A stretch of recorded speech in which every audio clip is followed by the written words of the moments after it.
Ladies and gentlemen, this story bothers me quite a bit because not only do I have a daughter, but I remember when my daughter was this baby's age. And I'm going to tell you guys, this picture is probably one of my favorite pictures, and they really did a good job taking some very nice, clean pictures of this baby girl that you guys see on my screen right here. And it's just, this picture to me represents everything that children are. All children are innocent. They're all like sponges. They are going to absorb anything that we give them. And we should give them love. We should give them respect. We should honor our children. It's a beautiful, beautiful baby girl. And when you guys hear about her story, it's just going to break your heart. But I want to warn you guys, not only am I going to tell you the details, but I'm going to say some things that are not going to sit well with your sensibilities. So if you can't handle that, I understand if you need to go. All right. But I have some very strong thoughts and opinions about this story and what this little girl went through. No child to go through. And the least we could do is pay her homage or homage. Well, I don't know what you call it. But at least listen to this baby's story. There's a second person out of two people. There's a second person that's been charged in last week's abuse death of a 3-year-old Alabama girl. Her name, and I didn't catch how they pronounced her name, but it's spelled Aydah. If you ask me, that looks like that's spelling Ida. It's either Ada or Ida, and I think that's Ida.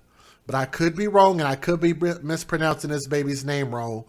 But I want to put some respect on her name because I know I'm not pronouncing it right. But Aydah DiMaso, D-I-M-A-S-O, this baby was found dead Monday, October 4th. And where else? Another bathtub. Another bathtub story. How many of you guys are surprised? Why do so many children end up dead? And somehow in these stories, a bathtub comes into the equation. I don't know what in the F is going on. And what are people doing to these children? Maybe trying to hide something that they're doing? Another bathtub. This baby was found dead in a bathtub of the Gatson home she shared with her father, who the family said this alleged father, only had custody of her and got custody of her less than 8 months ago. And I've been saying, give the fathers a chance. Give the fathers a chance. Give the biological fathers a chance. Have I not been stressing that since I've been on this channel? Yes, I even just stressed it in the very last story that we just did. Give the biological fathers a chance. But I'm going to tell you guys something. When you look at this little demon's face right here, this guy right here who has piercings in the side of his face and in the top of his nose. It's just a funny looking character. Last week, Aydah's father, 23-year-old Nicholas Joseph DiMaso, was charged with capital murder. Do y'all know what capital murder is? It's by far the most serious charge when it comes to charging a person and potentially getting the death penalty. Capital murder. He remains in the Etowah County Jail on no bond. And I'll give you guys some more information here in a moment. Friday afternoon, Gatson police announced that the arrest of 30-year-old Aydah DiMaso. Let me see if I can get her face up on the screen. This hooker right here, this woman right here that you see on my screen, her name is Aydah Metz, M-E-T-Z. She is 30 years old. That's according to Sergeant Marcus Hill, said Metz is charged with aggravated child abuse, which is a Class A felony. Details of the allegation against Metz have not been yet made public, but police described her as Aiden's stepmother. She's just the whore that daddy was sleeping with. She's not a stepmother. She's not married. She's no parent. She's no mother. She's none of that. Okay? Let's get that straight. Just dad's concubine. She was booked into jail at 3 p.m. Friday and remains held on a $750,000 bond. Now, according to charging documents against DiMaso, Aydah, and I hate that I can't pronounce that baby's name right. It's either Aydah or Aydah. Aydah was killed with DiMaso's hands or fist. She was beaten and punched to death. She was found unresponsive after family members asked police to go to their home on Crestview Drive that Monday afternoon for a welfare check. So that means somebody saw something and said something. I've told you guys, you get lucky sometimes and maybe you could save a child's life. And in this case, they were just a little bit too late. And y'all look at and I have a lot of pictures of this little baby. She's a beautiful little girl. Why did you take her into your custody just to do this to her? It's inexcusable. Aydah's maternal grandparents had unsuccessfully tried to get custody of the little girl and vowed to get justice for her. This would have been a case I would have rather have seen this baby in the hands of the grandparents. Flat out. Aydah was such a sweet soul with an infectious giggle. Loved deeply by her grandparents who had been fighting for custody of her. According to a GoFundMe, of course there was a GoFundMe that was launched by family and friends.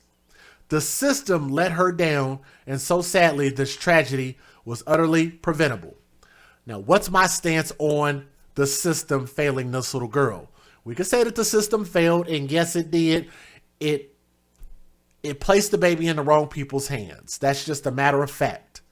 But I've always told you guys, the real failure when it comes to our babies, biological mother, biological father, when there's a disconnect, when those two fail, that's where the failure starts. As friends and colleagues of the family, it's our hope that we can rally together to help a grief-stricken family at this horrific time with the cost of Aydah's memorial and to a trust fund to ensure that the family can get justice for Aydah. Donations can be made by way of the GoFundMe. Matter of fact, since they mentioned the GoFundMe about 2 or 3 times, I guess I better bring it up and show it on the screen. Let's see here. Right here. Here is the baby's GoFundMe. Now, I know people don't like my stance on GoFundMes because I believe that you should have life insurance on your children. You should not rely on crowdfunding and hope that society can bury your children. What we should do as responsible people is bury our own. But they were asking for $25,000 of crowdfunding money as a memorial fund and a legal fund as well. It's a beautiful picture, and clearly this baby plucked on the heartstrings of the good people, and they donated $17,000 of that $25,000.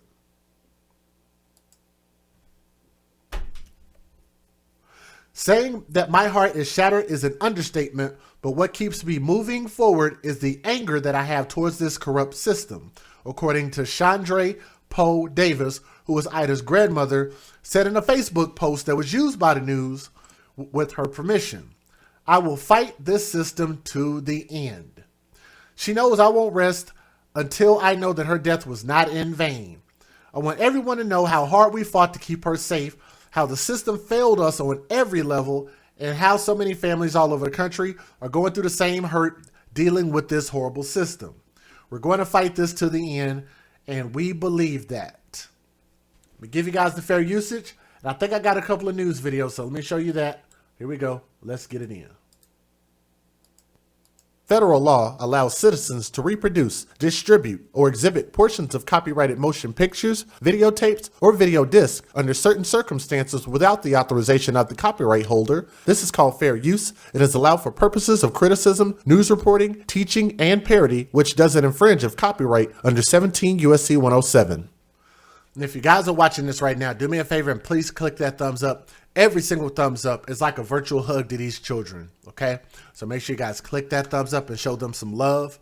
I also want to point out and say that there's a lot of weird I don't know. I guess I wouldn't call it weird. Maybe that's the wrong word to use. There's a lot of unique dynamics in this situation. The fact that the biological father was able to win custody, how he was able to do that is beyond me. But the fact that he won custody and this baby appears to be a mixed child. So it seems like the white guy, the white father, had a baby with a black mother. And the black mother, where is she at in this scenario?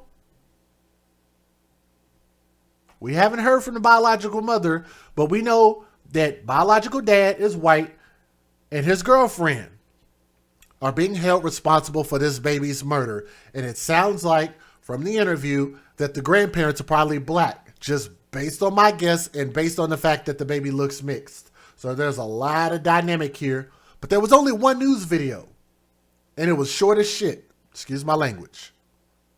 Trusted for years. Catherine Patterson at the First Alert Desk. A 30-year-old stepmother is now being charged in the death of her 3-year-old stepdaughter in Gadsden. Haley Metz now being charged with aggravated child abuse. That is a felony. Now, the child's father, 23-year-old Nicholas DiMaso, was also arrested back on October 4th and charged with capital murder. Ladies and gentlemen, that is the only news videos that I was able to find anywhere. And I scoured the internet. I scoured Facebook. I scoured Twitter. I looked on every single news website that I could try to find more news videos. That was it. And it was only, like, it literally was just, here you go. That's the end of it. I'm going to show it to you again. Catherine Patterson at the First Alert Desk. A 30-year-old stepmother is now being charged in the death of her 3-year-old stepdaughter in Gadsden. Haley Metz now being charged with aggravated child abuse. That is a felony. Now, the child's father, 23-year-old Nicholas DiMaso, was also arrested back on October 4th and charged with capital murder.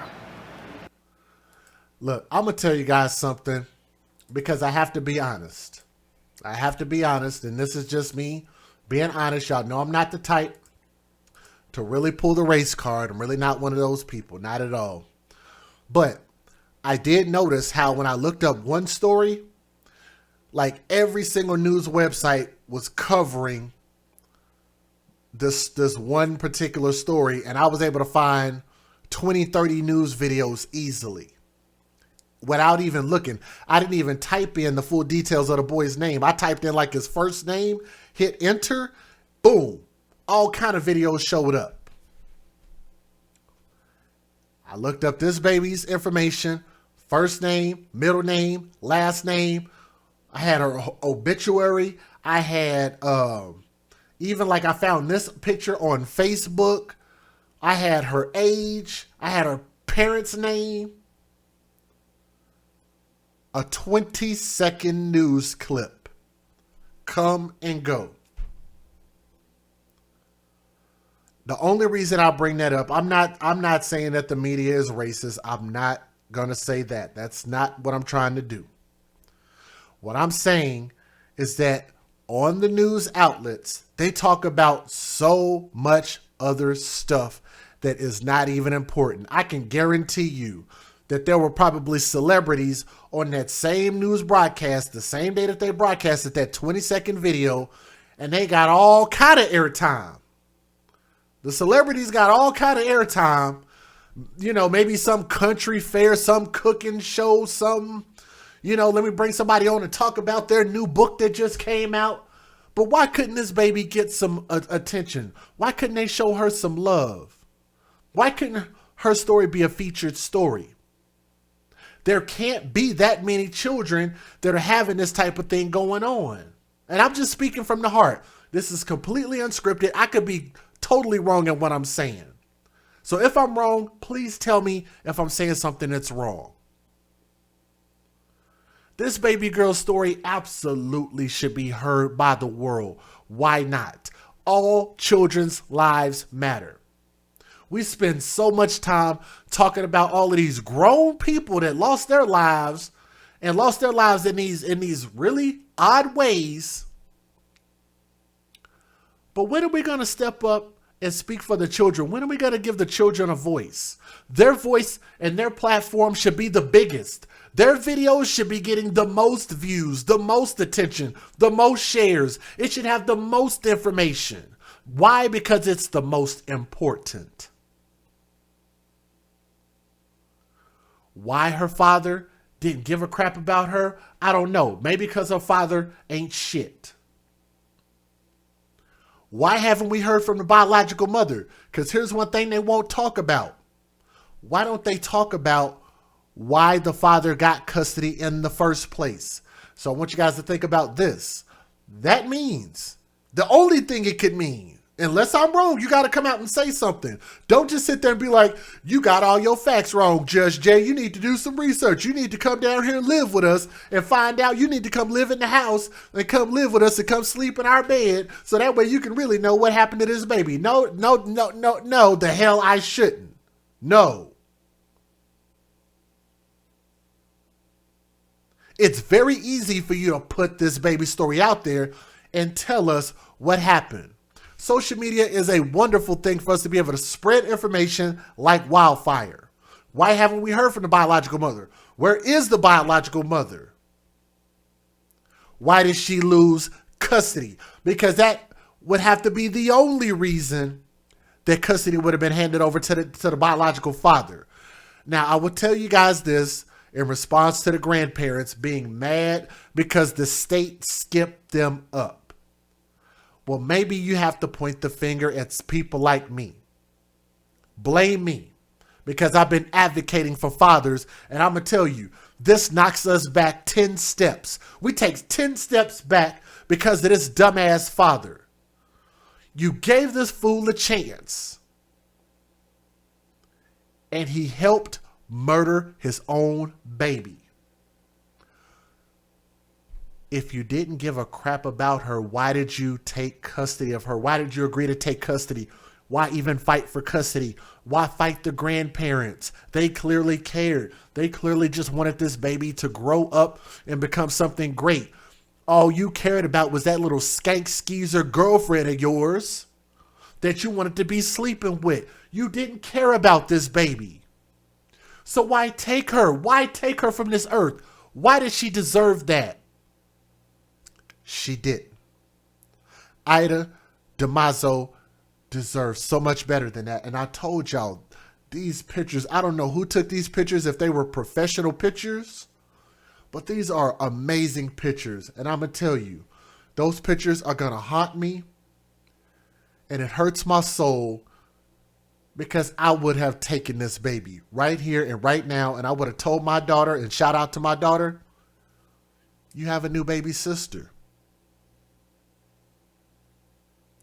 Just to give this baby an opportunity to grow up and become something great. Just give her a chance. The grandparents would have given that baby a chance. All he deserves is the death penalty, and there's a special place in hell for people like this who robbed the world on purpose. You purposely misled the courts. You purposely misled Child Protective Services. You misled your daughter and caused her to die for no reason. I hope the grandparents get to see justice. Stupid is as stupid thugs. And yes, I think this dad is a damn thug. And I hope he gets life in prison. And I hope that his girlfriend gets, I don't know. Give her 108 years in prison. I don't know what you give her. But nonetheless, to this beautiful young princess, R.I.P. But thank you for listening to her story. Won't you do her a favor? Do her grandparents a favor. Share her story. We want to make sure that more people hear this baby story, okay? Don't let it go unanswered and unheard, okay? Thank you.